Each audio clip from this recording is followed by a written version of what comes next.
هیچ آیینی در دنیا به شادی آیین زرتشت نبود. نیاکان ما 30 روز ماه را جشن داشتند، اما بعد از حمله عرب همه چیز ایرانیان رو به نابودی رفت. پیش از یورش اعراب باران که می آمد می رقصیدیم، باد که می ورزید به خرمنگاه می ریختیم و می رقصیدیم. تابستان که می شد جشن می گرفتیم و می رقصیدیم، زمستان که می شد جشن می گرفتیم و می رقصیدیم. زمین های کشاورزی را درو می کردیم و می رقصیدیم، زمین ها را می کاشتیم و می رقصیدیم. می خواستیم دفع بلا کنیم، جشن می گرفتیم. ماه آغاز می شد می رقصیدیم، ماه به پایان می رسید می رقصیدیم. خلاصه این که جشن بود و رقص بود و زندگی بود و خنده بود و شادی. تیرگان بود و مهرگان بود و آبانگان، آذرگان و بهمنگان و اسفندگان و فروردگان و اردیبهشتگان و خردادگان. سده بود و سوری و سروش.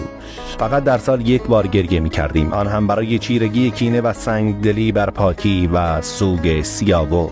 حالا تاریخ ما را دزدیدند و ما غمگین ترین مردم جهانیم. به نظرتون دلیلش چیه؟ لایک یادتون نره و بفرستید برای همه ایرانیان اصیلی که میشناسی.